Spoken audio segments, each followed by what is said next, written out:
So making any adjustments to your body, to the cushions around you so that you can settle comfortably.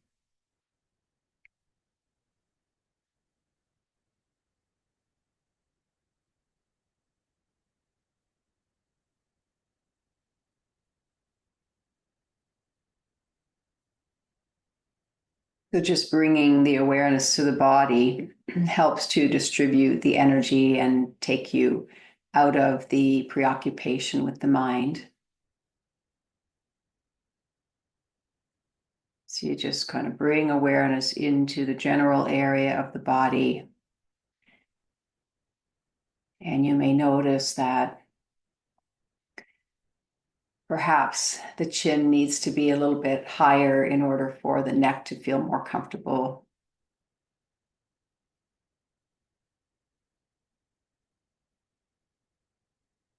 Maybe the hands need to rest somewhere else so that the shoulders can really let go. So you just check in and you let your body inform you as to what micro adjustments you might make.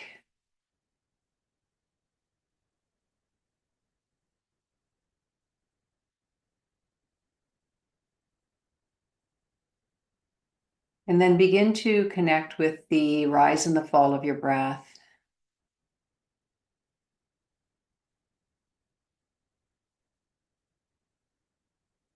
And allow the exhale to descend the body more deeply into the ground,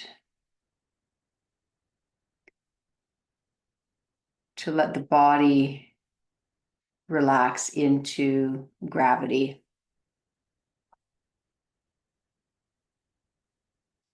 To feel the support of the ground and the invitation that arises from the ground to be here, just as you are.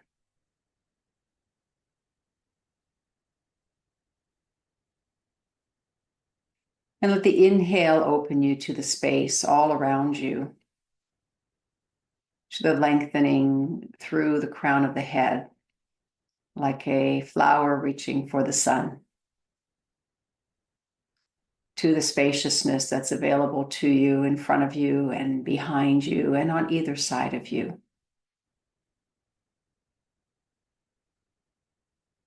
And all around.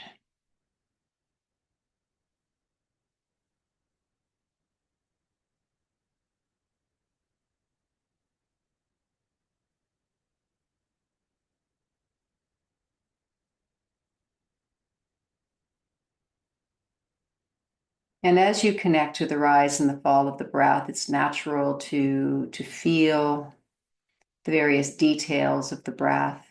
It may be quick, it may be slow, it may be long or short. And for the purpose of this meditation, we're just going to leave the breath alone. But we are going to include it in our awareness, allowing it to be exactly as it is. So that's a conscious choice that we make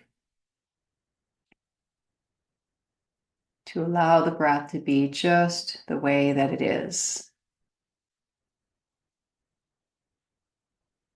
So right from the beginning, there's this commitment to letting go of control of our experience. And with the breath, we can see that as we let go of controlling it, that it actually does shift and change all on its own. So we get to experience firsthand from our own experience that there is an intelligence here that does not require our constant micromanagement.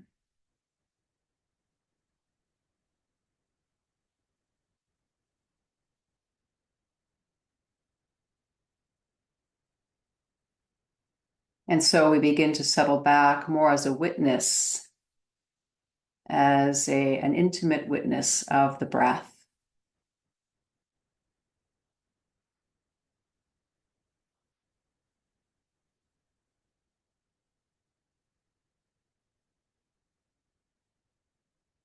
So it's not a kind of a detached witness, not in the sense of being disconnected.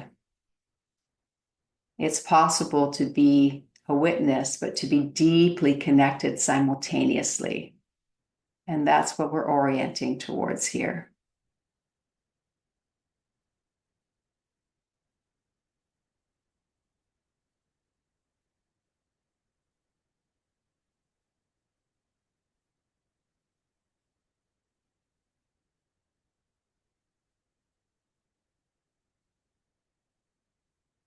So we're going to stay with the breath for a little bit.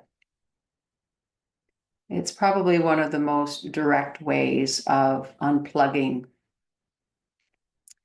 from the groove we tend to get into, where we are thoroughly hooked into the mind's narrative.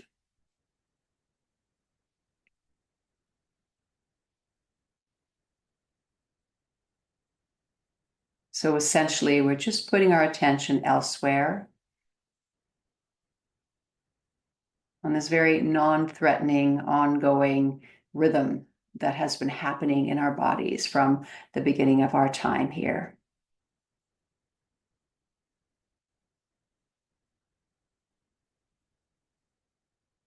And we're interested in the qualities that arise through the breath. We're interested in how it meets different tissues in our body.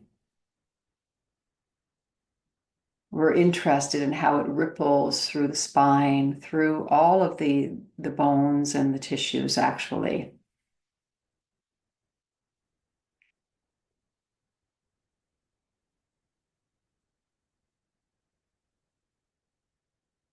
We're not trying to be interested. We're noticing that there is already a deep interest that is inherent.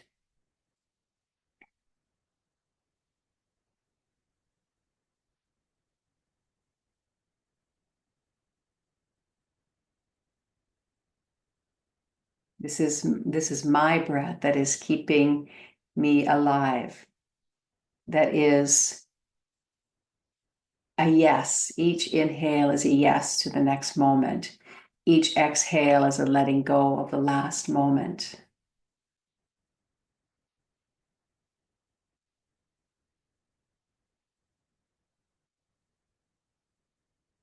I notice how the exhale is helping my system to move through, to release, to unclench. How the inhale is opening me to new possibilities energetically.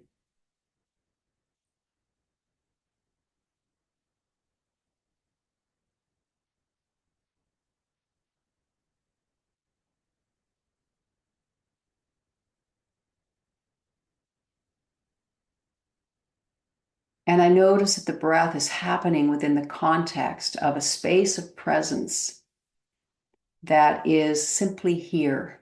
I don't have to make it appear. It is just simply here, witnessing all of the details of my moment, and has been witnessing all of the details of all of my moments from the beginning of time. I don't have to manufacture this. I become more aware of it when I completely let go of control.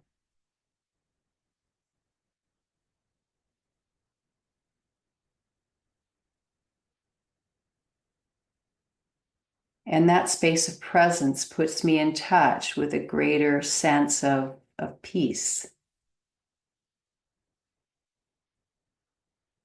a greater sense of true understanding,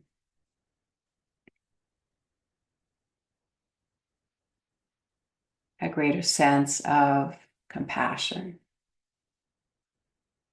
of curiosity,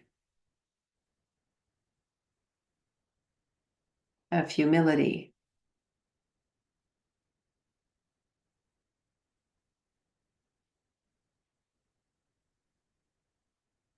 And true meditation is simply resting as this spacious presence that is always and already here,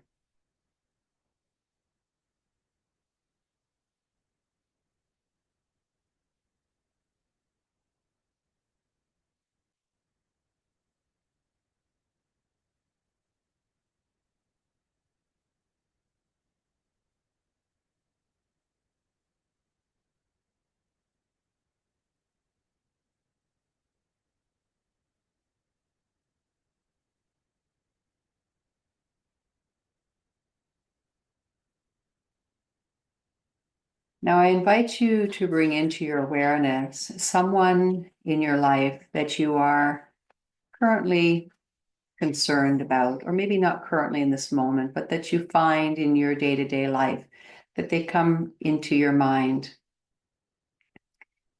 And there could be many reasons for this concern, and that doesn't really matter so much, but maybe they're going through a difficult time, or maybe we're concerned about our relationship with that person. Maybe they have a health issue and we're not quite sure how to help them. Or maybe we have been trying to help them and it's not really being received in the way that we would prefer it to be. So hopefully you get what I mean when I say just call to mind someone that you're concerned about.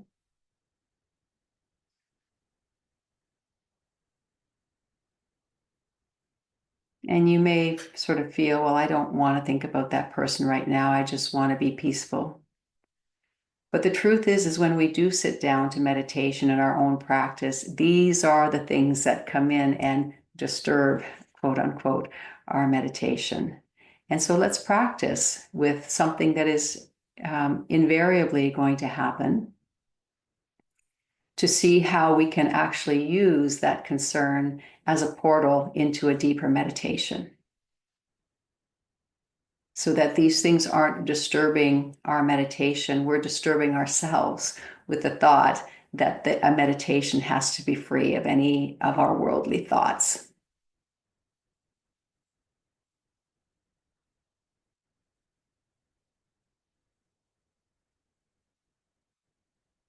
So as you call this person to mind, notice what thoughts, what images might arise,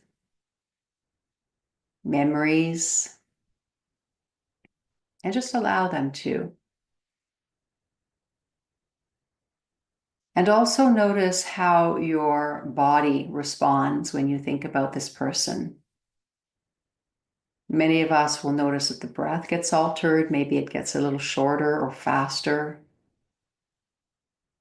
We'll notice tension arising in our body. I'm noticing tension in the top of the shoulders and the upper back, which might be coming from our shared field. Also down the spine, almost like a rigidity has come into the spine. And you may be noticing that and or other things as well. And so just trust your experience. And you may also be noticing sensations that we often label as emotions. So maybe sadness or worry or anxiety come up for you, or anger, and allow that to be here too.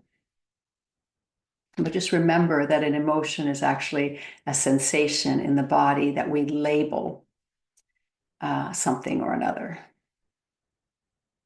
So it's an occurrence, it's a movement or contraction in the body that is generally more subtle than the grosser physical sensations. So this relationship that we're concerned about brings about a whole constellation of details: memories, sensations, changes in our breath, tension in the body, emotions, energies. Okay, so we're going to let all of that be here, and we're going to let go of now that image of that person. We're just going to let them sort of float away, but we will be left with the various impressions in our body-mind.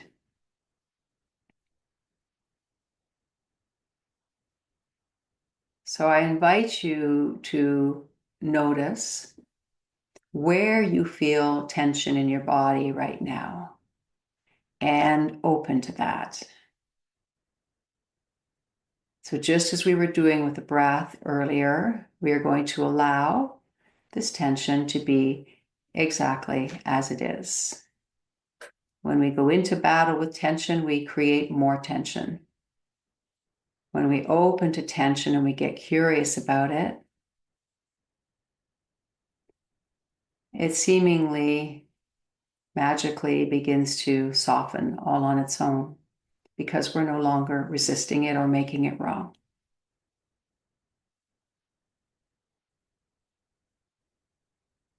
Nice.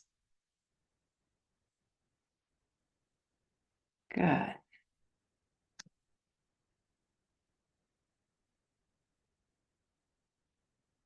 So as one area of tension softens up, you may find that your awareness is naturally drawn towards another area of tension. And so let that intelligence that kind of moves your awareness to one place and then another lead you here. You don't need to look for tension. It will naturally rise into your awareness.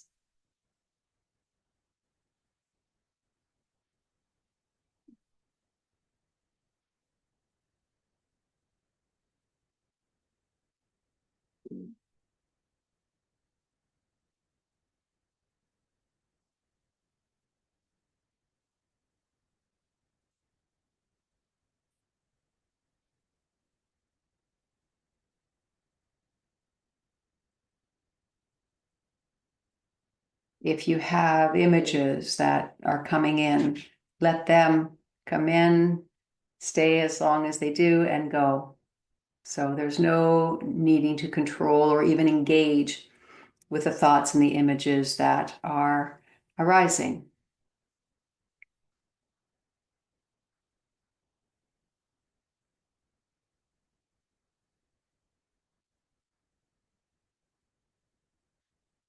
And when we are concerned about someone in our life, there are often areas of what we call stress or emotion or feeling or energy that get activated as well.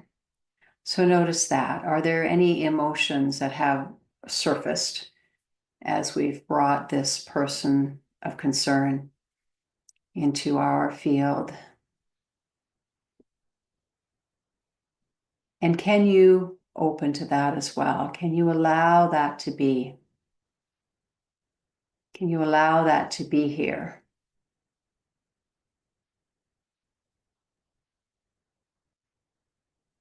Is it possible that this emotion or this energy that gets activated in this particular relationship at this particular time, is it possible that it is a shared energy between you and the other person? And is it possible that if you co-presence and co-regulate, or even if you just on your own, because you have more capacity, make space for this emotion, that indirectly you're helping the other person?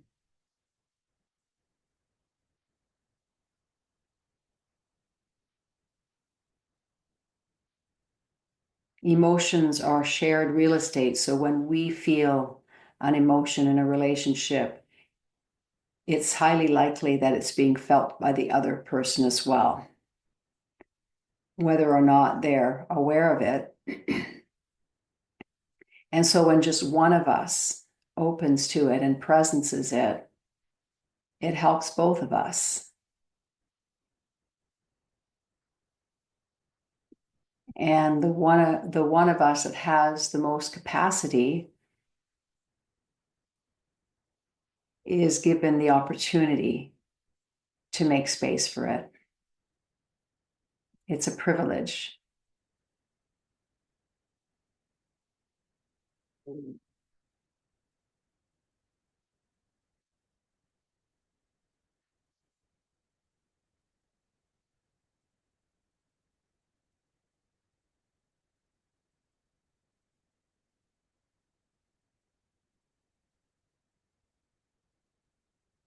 And more than that, when energies and emotions are being activated in relationship,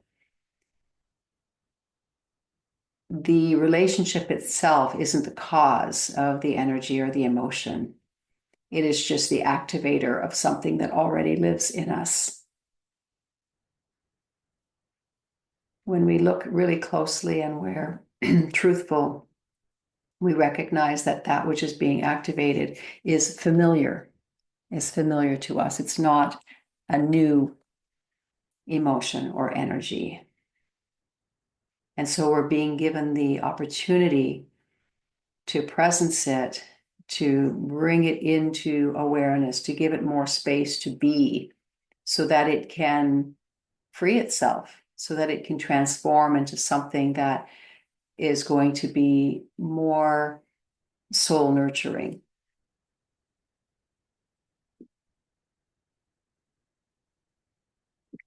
All of our relationships are simply mirroring back to us unintegrated energies and emotions that we have brought into this lifetime through our lineage, but also perhaps have gotten activated through our younger years.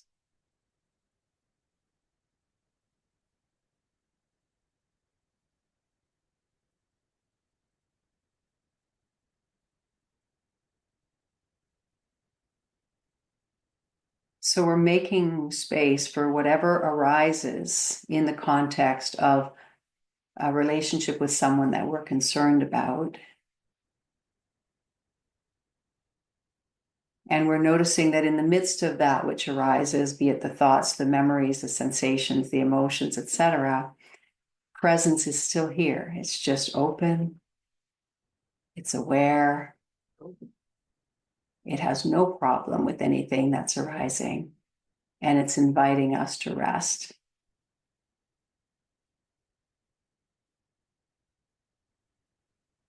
And as we rest back and take our hooks out of micromanaging the details, and not to mention the other person, when we just rest back, the details tend to take care of themselves. And not only that, from this place of presence, we have far more wisdom, far more access to words and actions, or non-words and non-actions, that are truly beneficial to the other person.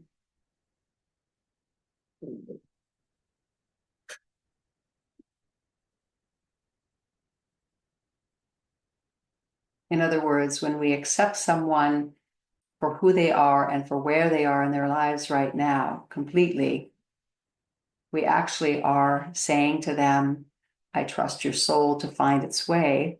And we're also allowing ourselves to access deeper understanding, deeper wisdom, compassion, patience.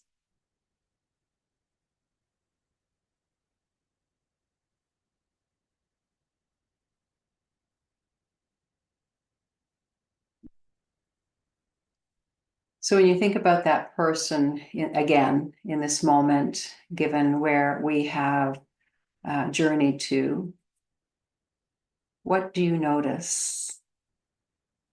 Are there any shifts in perspectives? Is there a change in the amount of charge that shows up?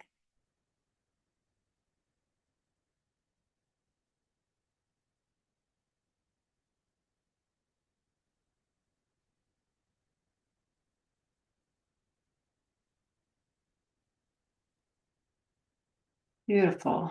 And so for the remaining minutes of our time here today, I invite you to completely let go of this guided journey I just took you through, and to just rest back in and as presence.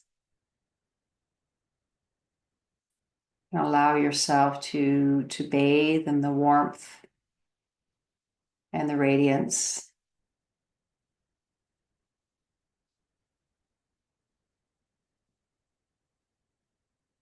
of this natural state.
Namaste.